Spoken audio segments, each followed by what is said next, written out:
I think once the news about Jeff Van Gundy broke, which was what was that, June 30th, Yeah. I was wondering what might happen to Mark. He and Jeff have known each other, I think, since the late 80s when Jeff came in as an assistant coach on the Knicks, and he and Mark were always really close.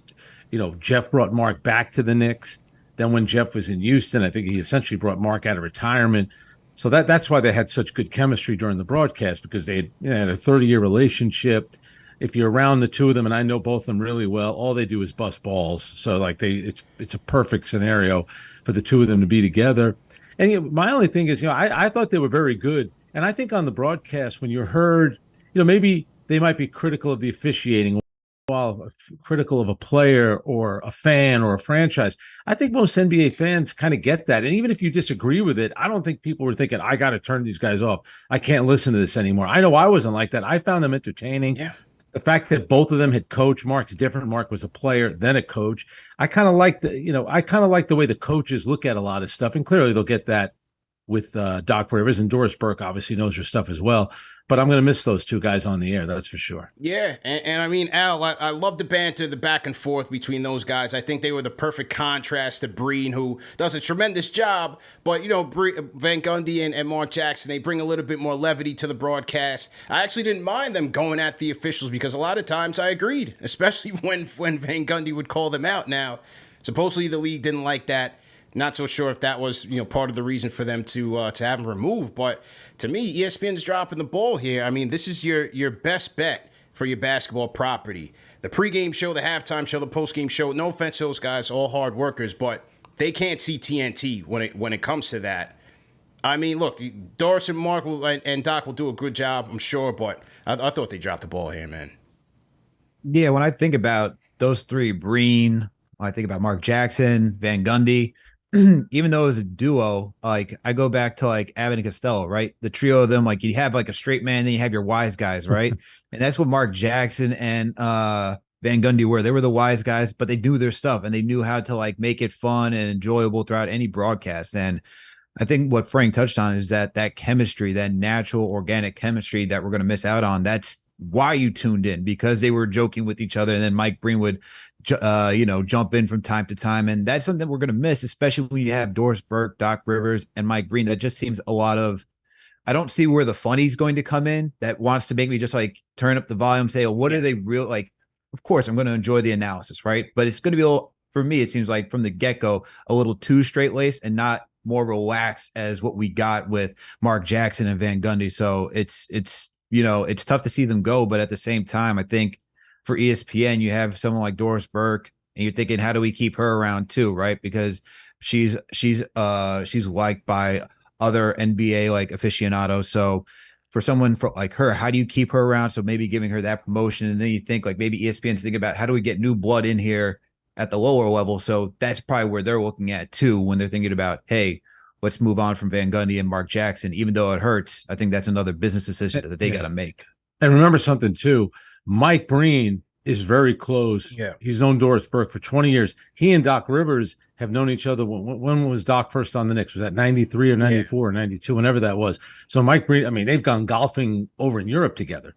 So there will be some chemistry there. But to your point, and I think, you mentioned TNT, and it's interesting because I think Jeff and Mark could be critical. They do it in a funny way. And I'm not saying that they're Charles Barkley, but Charles Barkley essentially does the same thing. Yeah. Like I always say, you cannot tell me when the league people are watching TNT during a playoff game and Charles is like, game is terrible. I was watching the hockey game. I can't imagine they're thinking, I'm so glad he said that. But the people at home, like, we're all still going to watch the game, but we're all sitting there going, yeah, he's right. This game hasn't been good. This game needs to get a lot better in the second half. And I think a lot of people appreciate the honesty without getting nasty. And I think today's players, and I think Barkley, the thing about Charles Barkley is I think he's always kind of poked the players, but I think now because of social media, maybe the players are a little bit more sensitive, they go back at Charles, which, let's face it, when that happens, that only helps TNT. Right. It only helps Charles Barkley that he's poking these guys, that they go back at him. Yeah, I like that, man. And that's why I think where ESPN kind of missed it here is because fans, especially nowadays, they appreciate the honesty and the authenticity of the coverage. And let me know what you think about this, Frank, because you are at ESPN here, but yes, they want to switch it up, and maybe Breen had a hand in having Rivers cover Jackson or Van Gundy because of their relationship. The game will speak for itself. Breen is still going to do a tremendous job, but with ESPN kind of shifting and doubling down on McAfee and his team, trying to tap in with that younger audience. Jimmy Pitaro was going on an interview saying they want to get younger, they want to cater to that younger audience. Doris Burke is great. She's paid her dues since '91. She's been covering the game. But I think instead of Rivers, they should have went with J.J. Redick.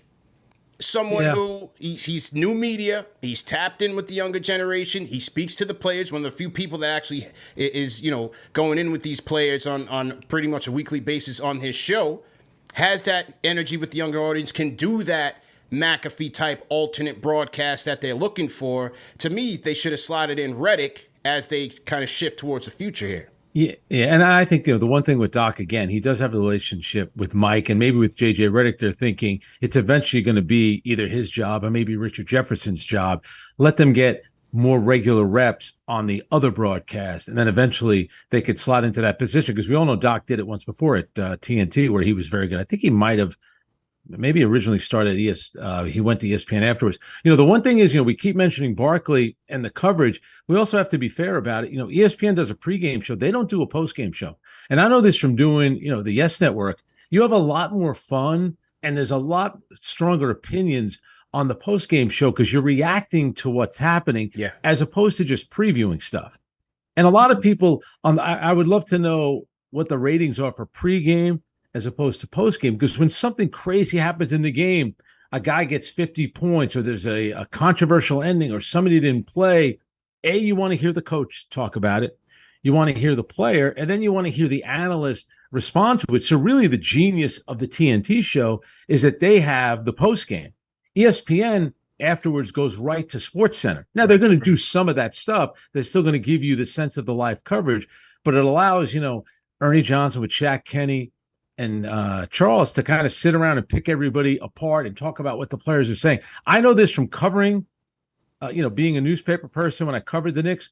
I loved reporting after the game and doing the TV stuff. I like after the game. That's to kind of talk about some of the big moments in the games, things that happened, analyze what the people said, react to what they said. It's much better than doing preview stuff, because a lot of that, not that it's guesswork, it's just, I always feel like you're just doing it to hold space. Which really, you're just waiting for the game to start.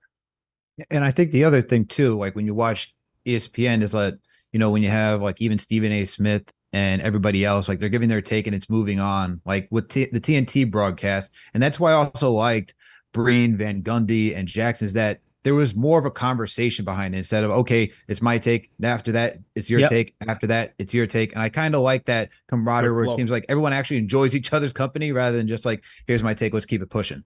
Yeah. And I think too, and I've said this to Jeff before, what I also appreciated about them during the broadcast, they didn't feel the need to talk after every basket or every play. There was a lot of times when they would lay out, and even Mike Breen would lay out, and you kind of let the game breathe a little bit. And I think that's probably hard for a lot.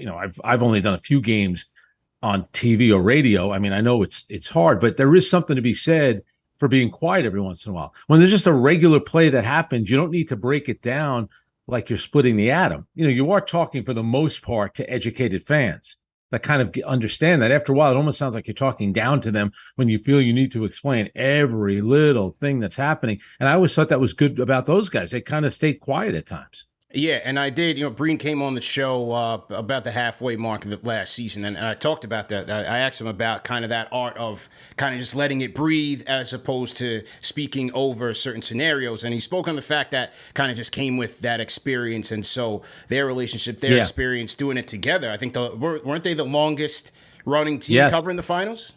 Yeah. Yeah. They'd broken the record. And what the funny thing was, when you think about it, what kept them there together it was odd. Neither of them could get a job. They were up for jobs. Right? And I think the fact, but it's funny, right? The fact that they were so outspoken. Now, that's not the case in every job that they didn't get, but you wonder how the owner and in particular the GM felt about that, because you had two strong-willed, opinionated guys, and not every general manager and every owner. Jeff always says that. You hear Eric Spoelstra talk about it with players in the Heat. We're not for everybody. Yeah. And I think there are certain coaches. I think Mark would say the same thing. I think Jeff would say the same thing. Like, maybe I'm not for everybody. So what kept them probably away from coaching now some people think, well, they were so critical that might have cost them the job. I always think it's a combination of things. It's like when a coach gets fired, it's never one thing. It's usually a series of little things added up, and then everyone says, all right, maybe it's time to move on now. Yeah, and it's interesting you say that, because now there's been so much rumors about Van Gundy wanting to jump back into coaching. It's been said that Dallas has been hot after him to join Jason Kidd's staff. What do you think happens to these guys? Do they go to TNT? Do they ultimately jump into coaching? You know, Mark Jackson did interview for the Kings job, the Cavs job. What do you think happens with those guys? Yeah, I would, the fact that we should all be in a situation where we're getting paid for 2 years not to work. And I know they want to work, but it's probably a pretty nice thing knowing you could take it easy for at least a year. I would think if they don't get back into media, I could see some kind of coaching job. The one thing about, Mark was going on a lot of head coaching interviews. Jeff had a couple over, say, the last 5 to 10 years. But Jeff proved that he wanted to coach. He was coaching. I mean, here's a guy that coached the New York Knicks in the NBA Finals. He was coaching the qualifying team. USA, he was getting G League players together just to qualify for the FIBA World Cup, which eventually leads to the Olympics. So, like, he was demonstrating to people that he was serious about coaching, that he was willing to join USA Basketball and coach just the qualifying team where you never get the current NBA players. Then Greg Popovich gets to walk in there and say, all right, LeBron, pass the ball to Kevin Durant, and then you pass the ball to Carmelo. Right? You do that, and then I think we'll be good. I think I'm going to draw up a good play. Jeff's trying to win with G League guys and guys that are out of the NBA, for crying out loud. No question about it, man. And once again, we're talking to Frank Isola, covers the NBA for a number of properties, including SiriusXM, Channel 86 on NBA Radio. The starting lineup with he and Brian Scalabrine, 7 to 10 a.m. Eastern Time. Also covers the Brooklyn Nets for the Yes Network, and also covers a number of shows for ESPN.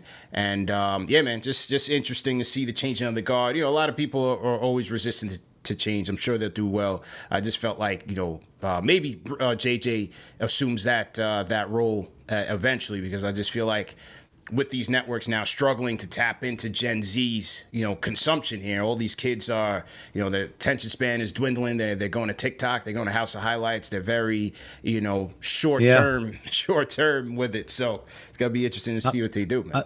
I'll give you 2 quick stories about Mark. Mark was going to play a high school this is years ago. I'm a young kid. I hear that Bishop Laughlin's coming to my high school to play, and I had heard about Mark Jackson. I go to the game, and he's not playing. I don't know if he was sick that day. It was only a scrimmage, and Lou Carnesecca was in the gym that day. So I still give Mark a hard time. I say, you really are the grandfather of load management. You actually load manage out of a high school scrimmage game. Then years later, this was the year that the Knicks lost to Toronto, which of course is a pretty big moment, because then they don't win a playoff series, I don't think, until the Carmelo Mike Woodson team. So the Knicks are going to that week. That's when they used to have the schedule was wacky. But that was best 3 out of 5. But the Daily News back then, we used to do a special section before every playoff round, and the next playoff round, if they won, they were going to play Philadelphia. So I was given an assignment. They said, you got to come up with some stories. So remember, the Knicks were up 2-1 in that series. They lose game 4 at Toronto. Then they end up losing game 5 at the Garden, and they're done. But during that week, I convinced Rick Brunson to let me follow him around for a day after practice. Believe me, times have changed. The Knicks now would, if you asked to hang around with a player for a day, you'd be tackled on the streets. So Rick he and I always got along really well. And I was fascinated by the fact that Rick hung around with Marcus Camby and Latrell, who were kind of like, not the outcasts, they were more like the rebels on the team. But he also was very close to guys like Patrick Ewing and to Larry Johnson, the older guys. So he somehow connected. But really the story was, how does a guy like this, who's never had a guaranteed contract, hang on in the NBA for all these years? Yeah. So he said after practice one day, he said, I'm going to go into the city with Mark and Mark's brother, the Escalade, Troy. Yeah. God rest his soul. He was a great guy. And Mark's brother-in-law was there too. We go into the city, and they're going to like different clothing places, I don't know, just to buy T-shirts and stuff. When I tell you that these guys, nothing was off limits when it came to killing each other. I was laughing so hard I was crying. And I remember thinking, this story is going to be so good. And then the darn New York Knicks had to lose to Toronto in this story. That was going to be, plus Rick having played at Temple it did have a bit of a Philadelphia tie. It had the whole thing Mhm. going, and then All story fell blew up. apart. All Yeah. fell apart, man.